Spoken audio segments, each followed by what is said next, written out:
Olá, bem-vindos à nova temporada, com pés na água. O que é que nós estamos a fazer? Olha, eu Está acho. quente! Eu antes de pôr os Escalda-pés. pezinhos, vamos. Está muito quente! Mas já vai saber Sal bem. marinho. Olha, vou pôr aqui um. Ok. E agora Então. vou pôr aveia coloidal para hidratar. É o único essencial do banho dos bebés, mas que nós podemos também tirar partido porque hidrata imenso. Uma coisa que eu gosto de fazer também quando faço escalda-pés, para depois não ter que hidratar os pés, é pôr umas gotinhas de óleo vegetal. Queres Temos pôr? aqui, quero. Então vamos pôr calêndula. Tchan, tchan, tchan, tchan, para a Naro connosco nesta temporada. Outra vez. Outra vez. Opa, olha que lindas as gotinhas. Eu estou aqui assim a desfazer. Quero uma Parece- massagem. Agora não, agora que estou só a tentar aguentar. Mas no final, se quiseres. A Diana gosta muito de Estou apanhar muito disponível. estas bolinhas e desfazer e depois faz. Olha, mamãe! Parece aquelas. Bem, não quero estar a fazer publicidade, mas uma papa que eu comia quando era criança, que fazia assim, ficava com grumos e depois eu desfazia na boca e estava sequinho lá Eu também, dentro. eu sei qual é a papa que estás a falar, já falámos sobre isso. E eu também a fazia. Eu ainda punha mais farinha por cima para garantir que os grumos. E às vezes eu ia assim com a colher, com a farinha por cima e aspirava, sabes? Ai, ninguém merece isso! E ficava claro no céu da boca. O momento de publicidade acabou. Já está. Well, nesta temporada vamos ter momentos de autocuidado para vocês perceberem quão rápido e fácil é fazer na vossa casa. Então, para iniciar o ano, nada melhor que um escalda-pés. Sabe mesmo bem. No outro dia partilhei que estava a fazer e me perguntas: como é que se faz? Para que é que serve? Ainda não percebi muito bem. Então, nós vamos ter assim alguns episódios em que vamos ter momentos de autocuidado exatamente para perceber que é fácil e que podemos integrar no nosso dia-a-dia. Não precisamos tirar necessariamente tempo, se tivermos esta oportunidade, melhor ainda, claro, mas não precisamos de tirar tempo para isso, é mesmo integrar com outra coisa que já estejamos a fazer. E só para complementar, que é super fácil, vamos usar aqui no difusor. Estás numa paz interior, de sono ou bem-estar? Bem-estar. Paz interior também, mas... Era o que eu ia, estava a pegar, mas... Não, mas a Com paz licença. interior já cá está. Se pudermos aumentar o bem-estar, melhor. Assim umas gotinhas. Isso. Uma das coisas que eu gosto nos difusores da Pranarom é que tu tens a hipótese... Bom, primeiro tens a parte da luz, que só isto faz ambiente. Depois tens 1 hora, 3 horas e 7 horas a difundir. Depois ele desliga. Vamos pedir aqui a opinião à nossa videógrafa se esta luz está a atrapalhar. Ou se é muito zen. Muito zen? É zen. Boa, assumimos. Então, esta temporada vamos ter muitos episódios nossos, conversas nossas, sobre temas que nos apetecem falar e trazer. E vamos ter algumas convidadas. São muito poucos os episódios com convidadas, mas são assim, obviamente, escolhidos a dedo e muito com partilhas reais, de histórias Sim. vividas. É isso que nós queremos trazer esta temporada para vocês. Então e hoje, o que é que vamos conversar? Vamos falar sobre empatia. Que é, A empatia está tudo. presente em tudo. Sim. Boa. Tu, quando eras pequenina, eras uma criança empática? Mas notavas que as pessoas em teu redor eram empáticas ou tu sentiste necessidade de ser empática? Não, eu sinto que eu era empática e às vezes sentia-me estranha por Por isso. ser demasiado empática também. Sim, porque não sentia que as pessoas à minha volta fossem, por acaso. Assim, os meus pais, irmãs, sim, até. Às vezes até quase demais, Sim, sabes? sim. Mas o resto não. E lembro-me na escola ter assim alguns episódios de se estava uma criança, lembro-me especificamente de uma rapariga que era muito gozada. E eu, havia uma parte minha que percebia porque é que ela era gozada, tipo, havia razões, mas outra parte minha que ia tentava perceber e tentava perguntar-lhe, mas porquê que fizeste isto? Já viste? Certo. Isto não faz sentido.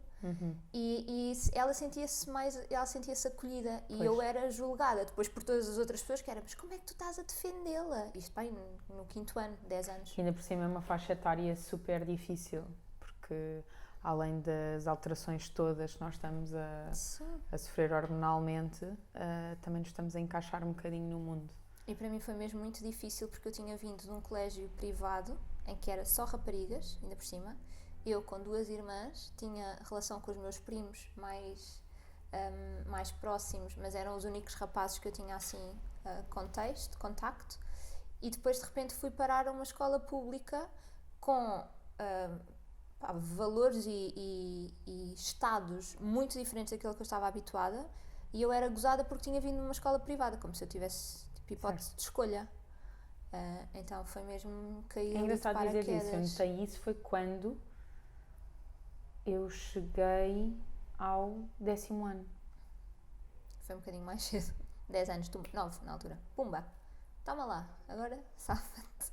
Eu sentia-me na selva. Pois, mesmo. exato. Mesmo. Tipo, tocavam no meu corpo. Tipo, estás a tocar. Sabes, naquela parte, Sim. na altura que os rapazes apalpavam as raparigas. Sim. Desculpa, sim, estás a tocar em sim, mim porquê? Sim, sim. E toda a gente, ai que graça, vou esconder-me. Eu, tipo, Exato. isto não é suposto. Sim, Isto sim, não faz sim. sentido. Foi um bocado fácil. A questão da empatia para mim é algo que eu sempre vi em meu redor, na minha casa. Não o sentia na escola, facilmente notava mesmo falta desse princípio, desse valor em muitas pessoas. E para mim era questionável, do tipo, porque é que em minha casa, porque eu acho que é isso que acontece, não é? Muitas vezes em nossa casa nós assumimos como aquilo é o modus operandi, é assim que se rege. Daí ser tão importante, e vocês andarem também para trás e ouvirem na temporada passada um episódio que nós falámos bastante sobre isso, já não me lembro o número do episódio, mas falamos imenso sobre acolher os nossos filhos e responder a estas questões e garantir que as pessoas que estão em seu redor também estão alinhadas com a forma como nós também agimos, justamente por isso, porque se torna inato. Torna-se inato, tu já nem explicas o porquê de tu olhares assim para uma pessoa ou de responderes naquele tom ou da tua própria linguagem corporal, não é? Que diz tanto. E quando tu recebes este acolhimento por parte da tua família, torna-se muito fácil chegares cá fora e agires da mesma maneira. E acho que é um choque. Acho que é um choque para quem é muito empático, pode ser visto como demasiado piegas, demasiado sensível, demasiado permissivo, pode até ser visto às vezes como tonto, demasiado ingênuo, e são coisas que, caramba, eu tenho 30 anos e eu ainda ouço isto, não é? Pelo amor de Deus, tu não podes ver o mundo dessa maneira. É mesmo real, eu vejo o mundo dessa maneira. E nem dou hipótese para ver de outra forma, porque esta é a minha forma especial de ver e que funciona maravilhosamente, porque também consigo garantir que as outras pessoas o recebem. E isso também muda. Sabes que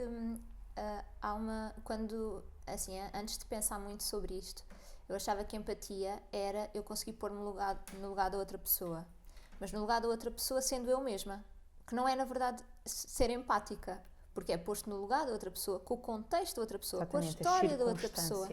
E isso para mim é muito fácil e eu não consigo, como tu estás a dizer, ver a vida sem ser assim. Se alguma coisa acontece, imagina, mesmo pessoas que estejam presas, assim, levando a um extremo, eu não consigo só olhar para o ato que a pessoa fez. Tipo, há uma razão para aquela pessoa ter feito aquilo. Eu posso não concordar, pode não me fazer sentido nenhum, posso até julgar. Mas aquelas pessoas não fazem... Tipo, as pessoas não fazem as coisas agressivas e violentas e que põem em risco os outros por vontade própria, ou seja, há alguma coisa que justifica esse ato. E mesmo para quem pode estar a ouvir isto e pensar, mas existem distúrbios patológicos que efetivamente podem justificar essas ações. Vocês mesmo acabaram de dizer, existem distúrbios. Sim. Não é? Isso é uma conversa que nós temos lá em casa frequentemente, porque eu sou defensora de toda a gente. Para mim é mesmo difícil apontar o dedo. E o Gonçalo mostra-me o lado oposto também, que é bom para eu exatamente importante. Não cair nesta ingenuidade e está bem, Catarina, mas não podes desculpar tudo, não é? Não podes justificar tudo. Está bem? Ainda assim, eu não faço ideia porque é que aquela pessoa passou para acontecer isso. E começa, e nós também gravámos um episódio sobre isso, desde a infância, não é? Quando nós nos pomos no papel dos nossos filhos efetivamente no cérebro dos nossos filhos, não é só, está bem, mas agora partiu um leão, não é? Como aconteceu ontem, e podia não ter partido. Sim, podia não ter partido se ele tivesse condições cognitivas neste momento e desenvolvimento para escolher não o fazer. Não fazer. Então começa mesmo muito cedo e nestes exemplos diários. Quando nós gravamos este episódio que eu estava a falar na temporada passada, choveram mensagens. Como é que vocês reagiriam perante isto? Justamente, nós podemos dizer a forma como nós o faríamos nas nossas circunstâncias e não seria justo.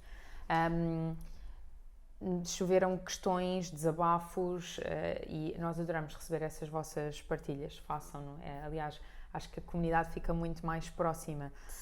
Mas a verdade é que quando vocês nos enviam isto, a coisa que eu mais penso é, então vamos falar outra vez de empatia.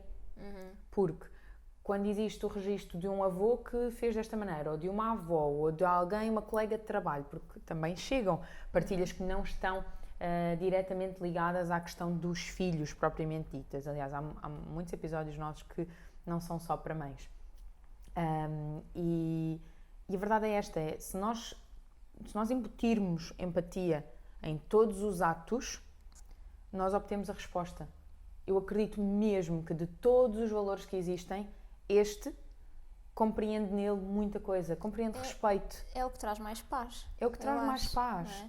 É uma ausência de julgamento, porque mesmo que nós o queiramos fazer, nós vamos ter que respirar fundo sobre a questão, nós vamos ter que olhar para outra pessoa e valorizar o que está em redor. Eu acho que se nós fizéssemos isto, só isto, que é, em vez de nos focarmos no ato que aconteceu ou na resposta torta que foi dada ou o que quer que seja, em vez de ser porque é que ela disse isto, efetivamente foi ou é o que é que aconteceu ou o que é que terá acontecido para a fazer responder desta forma. Exatamente. E trazer para exemplos pessoais. E eu tinha isso e sentia muito, e o Gonçalo também me ajudou bastante nisso, que era, eu muito facilmente assumia, não era culpa, mas era, ok, o que é que eu posso ter feito que levou a isto? Quando na verdade às vezes eu não faço nada, não é? Tipo, a resposta veio torta porque veio torta. Mas tu ainda tens uma outra coisa, que é, imagina que alguém disse algo e esse algo até te perturbou. A maior parte das vezes, principalmente na adolescência, o que nós fazemos é reagir perante aquilo que foi dito. Que graça. Estou a pegar isso justamente por aquilo que tu estavas a falar, porque é mesmo na adolescência, é reação atrás de reação, com questões que são deste tamanho e que se tornam enormes, justamente porque a pessoa não tem uma capacidade de uma consciência maior para parar, ouvir, não é? Até ler entre linhas e depois agir, que é bastante diferente de reagir. Mas quando nós ouvimos algo assim que nos transtorna, também num outro reflexo é, porque é que eu estou a sentir isto? Daquilo que me está a chegar, porque é que eu estou a sentir isto? Isto é real? Eu sinto isto. Do género, tu és má, Catarina. Tu sentes? Não. Então, tu só podes dizer, bem, o que é que a fez pensar isso? O que é que ele levou a dizer isto? Mas também é, bom, se eu senti isto, porque é que eu sinto? Sim, se foi um gatilho para mim. Exatamente. Então, se isto é um gatilho, se isto é um trigger, então levar isto até a nível de desenvolvimento pessoal e havia terapia. A terapia é ótimo. Sabes que uma vez foi muito, muito engraçado. Eu recebi uma mensagem, eu dava-me muito bem com uma criança, ou seja, um familiar, bebezinho, não é? Eu, tipo, adolescente, estava ali cheia de vontade de estar perto e todas as semanas perguntava à mãe se eu podia ir visitar e assim, e ficámos muito próximos. E entretanto, por circunstâncias da vida, uma delas ter nascido o meu sobrinho, o meu primeiro sobrinho, Salvador, e efetivamente eu tinha outro bebé e aquele já não era bebé e o meu interesse passou a ser o outro bebé. Pronto, eu tinha pai 20 anos, exato. E houve uma altura no Natal que eu recebi uma mensagem da mãe desta criança a dizer: estamos muito desiludidos contigo porque tu eras muito presente e muito próxima e agora nasceu o teu sobrinho e nunca mais. Nananana. E eu fiquei muito afetada com aquilo, não é? Porque tipo, a pior coisa que me podiam dizer é tu desiludiste-me. Isso era assim. Tu me contares isso. Foi mesmo muito, muito forte. E eu parei, pensei, ok, vamos à situação. Efetivamente eu queria estar mais presente. Eu até queria. mas era sempre eu a tomar a iniciativa, era sempre eu a ir à casa das pessoas. Foi tipo, calma. Então a minha resposta foi, obrigada por teres feito essa chamada de atenção, esse alerta. E, efetivamente, nas vezes que eu quiser estar mais presente, eu vou estar mais presente. E de resto, tipo, está tudo bem, obrigada. E aquilo do outro lado foi tipo, como assim? Sabes? Porque não havia uma reação, não havia um ping-pong. Mas E olha, acabou a conversa. ainda bem que tu dizes isso, porque isso também é seres empático contigo. Isso é igualmente importante. Uma das coisas que eu mais ouço é: ai, Filipa, tu és tão formal e és tão cordial e uma coisa desagradável acontece e ainda assim tu consegues tirar o melhor disso e não há nada para apontar. Eu lembro-me de uma vez me terem dito, também devia ter assim uns 20 e poucos anos, ou não tinha 20 ainda, pois tu queres sempre ser perfeita. E eu lembro-me de ter pensado assim, se calhar quero, será que eu quero? E na altura, já devia ter 20 anos, porque eu já fazia psicoterapia. Uma pessoa, entretanto, pensa, não, se calhar é melhor começar a fazê-lo. E eu lembro-me de ter levado isto. E falei com ela, e ela, então, mas tu sentes que tens que ser perfeita? E eu gosto de não errar. Sim. E ela, mas tu sentes que tens que ser perfeita? E eu não sinto que tenho que ser perfeita, mas perante as circunstâncias, quando acontecem, se eu puder não errar, eu vou comportar-me de acordo. E nós chegámos à conclusão que aquilo era só o modus operandi de infância, não de uma ferida, mas numa sequência de conforto, numa sequência de isto é quem eu sou, eu gosto de agir assim, eu gosto de ser delicada, eu gosto de... Identificas-te eu identifico-me, é o meu padrão. Sim. Não porque eu tenho que agir assim, porque eu tenho que ser perfeita. Não é. Mas eu percebo que para quem ouça isto e para quem tenha recebido essa resposta, até irrite porque não teve por onde pegar. A verdade é esta, não houve por onde pegar. Mas em boa verdade então, mas a outra pessoa está a precisar de extravasar energia. Então, ok, eu não sou saco de pancada. Exato. Portanto, eu vou ser empática comigo, eu não sou saco de pancada, mas eu estou aqui para te acolher se tu precisares de extravasar. Sim. E eu já tive algumas circunstâncias a dizê-lo, mais ou menos desta forma, que eu percebo que ainda irrito um bocadinho mais, mas dá margem para a outra pessoa, em vez de gritar e, não é? Sim. Se calhar calhe e chora, que era o que precisava, que é uma emoção muito mais raiz. Porque a frustração, quando as pessoas o sentem, pelo menos na medicina chinesa, é uma mistura entre a tristeza, a mágoa e a irritabilidade, a cólera, não é? Então, se houver constante empatia, seja com os adultos em nosso redor, com as crianças e com os bebés, nós conseguimos sempre estar na maior harmonia possível. E isto, seja em questões, lá está, com bebés, tentar minimizar o desconforto deles, porque agimos sempre num padrão empático com eles. Podemos até estar muito irritadas, mas ok, eu preciso de ajuda agora, então eu vou ser empática comigo e eu vou pedir ajuda. Ou, não, eu ainda tenho capacidade, mas eu vou ser empática com este bebé, com esta criança, e o que é que efetivamente eu posso fazer para acolher neste momento. Então é mesmo um princípio, um valor que, se eu tivesse que aconselhar, eu aconselhava a todos a tentarem ser a sua melhor versão, a versão mais empática possível. Sim. É difícil para algumas pessoas, eu acredito, porque não fazemos este exercício diário de nos pormos no papel dos outros, não é? Estamos muito centrados connosco e com o nosso umbigo, e depois também vem a questão da responsabilidade pessoal, não é? Do empoderamento e do autocuidado, que às vezes não... temos de saber também qual é o limite para não estar constantemente a pôr-nos no papel da outra pessoa, porque então deixamos de nos sentir a nós. Exatamente. Então eu compreendo que seja difícil e que haja muitas armaduras e carapaças que fomos usando ao longo da vida para nos protegermos, e que quando precisamos de sair delas para nos pormos no lugar das outras pessoas, é realmente um desafio. Mas sempre que for possível, assim, em momentos quase de observador, sabes? Sei lá, estamos no supermercado e observar. E isso também, eu acho que é uma característica minha que me ajudou também nisto, que eu sempre fui muito observadora. Então eu tinha tempo para estar só a ver o que é que acontecia e fazer este exercício e se eu fosse aquela pessoa? Será que eu, com aquilo que está a acontecer, será que eu respondia assim? Será que eu agia assim? Como é que se calhar...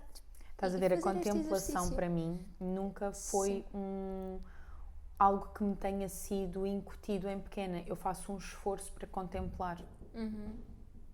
ao dia de hoje já é muito mais O contemplado fácil para ti é o quê? É observar. estar só em observação. Eu tenho que fazer um esforço para não agir, Sim. não é reagir, mesmo Sim, agir. sim, sim. Eu Não tenho estares momentos a fazer a coisas. fazer. Eu consigo, quando estou mais num processo espiritual, estar em contemplação, mas é porque entro nesse espectro. Sim. Se eu estiver no meu dia a dia, eu estou tá. E se calhar há tanta coisa disso que dava margem para observação, para contemplação. O diagnóstico, eu estar em diagnóstico para mim é terapêutico, Sim. porque eu estou num papel de observador, de contemplação. Mas ainda assim chega uma fase final em que eu tenho que agir. Leva-me a uma ação, não é? Eu tenho que prescrever, eu tenho que explicar, não é? Sim. Faço com muito amor, mas efetivamente eu tenho que o fazer. Sim. É para isso que as pessoas lá estão. E então eu gostava mesmo que vocês tentassem, vou lançar este desafio, pôr 3 alarmes no vosso telemóvel e cada vez que aquele alarme soar, contemplem o que é que está a acontecer. Sim. E percebam se estão a ser empáticos ou se têm margem para ser mais empáticos e mais respeitadores. Ou se tentarem mesmo avaliar, não, Observar, não só. excessivamente, não é? Aquilo que está a acontecer. E mesmo que vocês não estejam a falar, não estejam a comunicar naquele momento, estão a observar. Sim.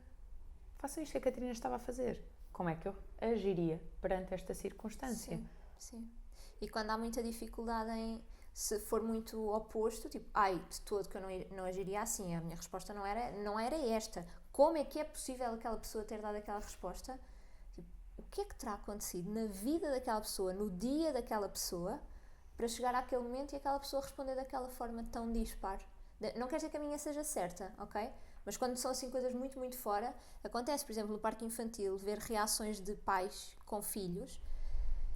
E a minha veia defensora das crianças vai tipo, não acontece nada, mas eu fico tipo, coitadinho, tipo, que pena, gostava tanto que fosse diferente. E depois olho para o pai ou para a mãe e o que é que terá acontecido para serem 5 da tarde e esta pessoa esta senhora, este senhor, estar completamente exausto a responder torto porque a criança só pediu para andar no escorrega mais uma vez, Então é mesmo um exercício diário e sinto também que o meu trabalho como doula me tem ajudado muito nisso, porque como eu ouço muito, eu tenho a oportunidade de me pôr em cada pessoa que eu ouço e tipo, ok, então é por causa disto que tu não falas com a tua mãe, ou é por causa disto que tu respondes assim ao teu pai, ou tipo, claro que sim, não é? Porque tu passaste por isto, então isso dá-me uma margem para conseguir entender de facto muitas pessoas e muitas diversidades, sabes? Ser assim. Uma das coisas que eu mais... Eu adoro isso. Sim, uma das coisas que eu mais dizia à minha mãe em pequena era que eu aprendia muito com as histórias dela e do meu pai também. E acho que está muito associado a isto, não é? Na experiência dos outros, tu teres margem de aprendizagem. Sim. Não no sentido, eu não vou cometer os mesmos erros. Não é com esta postura. Sim. Não é, ok, perante isto que eu vi, o que é que me agradou e o que é que me desagradou. Então vou levar isto comigo para a vida. Sempre que eu tiver a oportunidade, eu vou evitar fazer isto e vou substituir por algum destes comportamentos. Quando lá chegar, talvez eu veja se sou ou não capaz.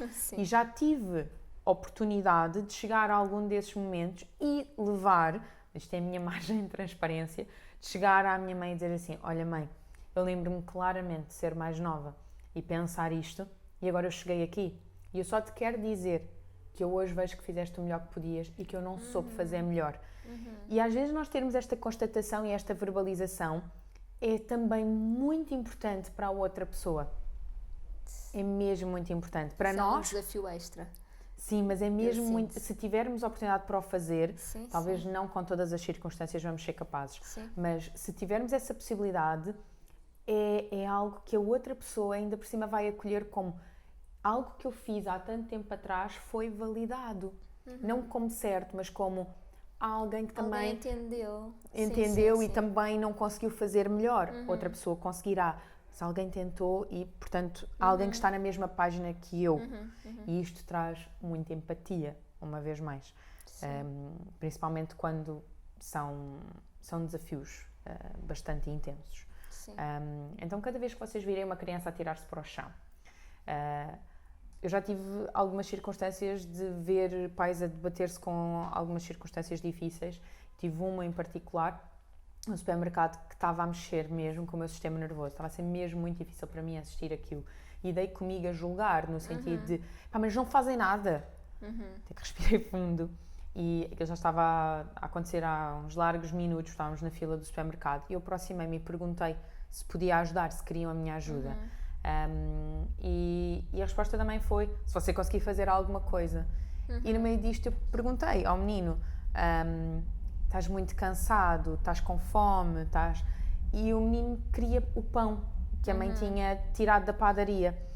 E eu perguntei-lhe, e já pediste à mamã se podias comer pão? E ele disse-me que não. E disse, olha, pergunta à mãe, talvez a mãe te deixe. E nisto a mãe baixou-se, querias pão? Mas queres pão? Tipo, é só isto. Será que lhe posso dar pão aqui? Pois como é que eu pago? E eu, não tem etiqueta, pode passar à mesma. E acabou desconstruiu-se ali uma circunstância que ela e o filho acabaram a dividir um pãozinho que não ia depois ter que ser pesado porque já tinha estado da padaria e, portanto, acabou por se resolver muito rápido. Portanto, acaba mesmo por ser bastante simples. Sim. É um trabalho, né? Temos Sim. de treinar. Sim, e há coisas que não estão ao nosso alcance. Sim. Que bom. Deixem o vosso feedback, partilhem o episódio, façam gosto, subscrevam, essas coisas todas que nós nunca dizemos, nem no primeiro episódio desta temporada, não é? Só no final. Têm de ouvir o episódio todo para nos ouvir dizer isto. Mas já sabem, e cheguem-nos o vosso feedback, que é mesmo importante para nós. Obrigada e até ao próximo episódio. Adeus.